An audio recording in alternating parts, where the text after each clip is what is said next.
Hey guys, welcome back. I'm Taryn Ryder and I have a very special guest with me here today. Hi, I'm Emily Ansara Baines and I'm the author of the Unofficial Hunger Games Cookbook. Well, we're so excited to have you here. All right, so obviously you're a Hunger Games fan. Yes.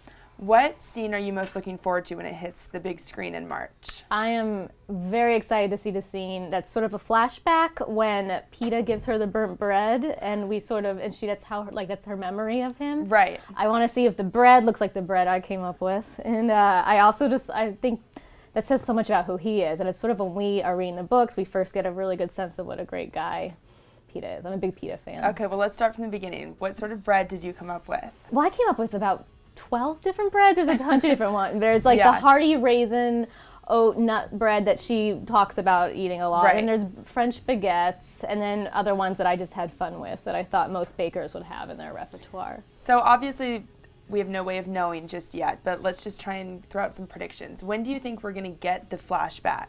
I don't know. I mean, I imagine it.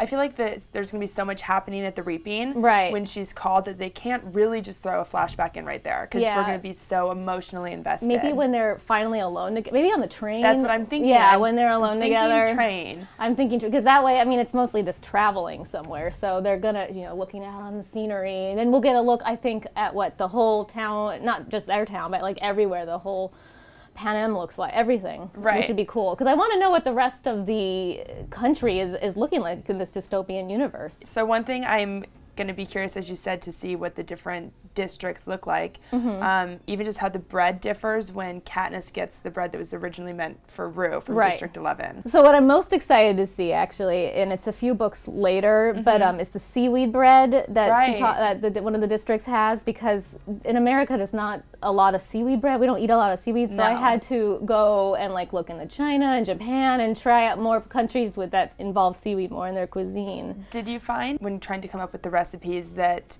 sort of the poorer districts, the bread was easier to make? Yeah, it was easier. It was less ingredients because they didn't have as much to play with. In fact, I really love banana bread, and so I threw a banana bread recipe into that, and I've already heard from many fans, I am well aware, there is no mention of banana bread.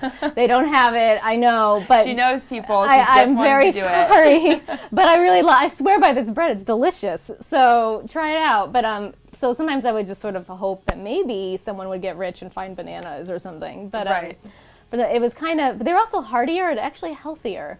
Most of the poorer districts had, because in the capital they can throw sugar and butter. They had all these easy ingredients. So tell our readers and viewers how you even came up with this concept. Well, I loved the books, and as I was reading them, Suzanne Collins kept mentioning, describing these amazing sounding dishes, especially when she's in the capital. And I want to hate the capital, but they kind of have the best food, so it was the most fun to write.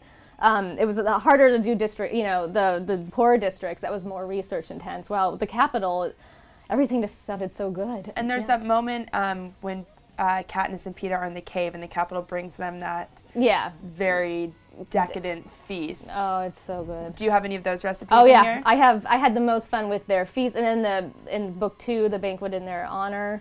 There's a lot from that, because I mean, there's just such a great attention to detail that I was reading it, and I was actually working as a chef at the time, and so I started thinking, I bet I could make this. Do you think that moment in the movie is going to be drawn out? Do you think it's because it seems like when you're reading it, it's a really big deal to them? Yeah, I think maybe we'll get some facial expressions and everything, but I mean, watching people eat, there's that great scene in the movie Hook when they're all eating with the crazy and then again do a big food fight. Any Hook reference I'm down with. Yeah, so I mean, other than that though, watching people just eat, I think, can get kind of boring, even though we realize in a moment, if you're reading the books, and I think most people who see the movies will hopefully read the books because they're great. Right. But so we'll realize what's going on.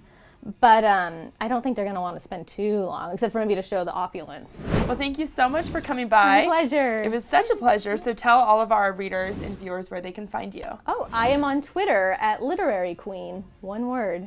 I am a snob, apparently, and think I'm a queen of literature, but all right. And any other future projects aside from the drink? Hopefully in the fall, we will be finished and it'll be out. We're doing an unofficial Downton Abbey cookbook, so very different from Hunger Games. But who doesn't love Downton Abbey? I bet we have some overlapping fans out there. It's going to be delicious. You can learn all about the impossible etiquette, like a woman couldn't take a sip of wine unless a man was taking it at the same time with her. You learn something new every day. Yeah. Well, thank you so much again, and everyone come back to Celebuzz tomorrow for more of our 100 Days of Hunger Games celebration.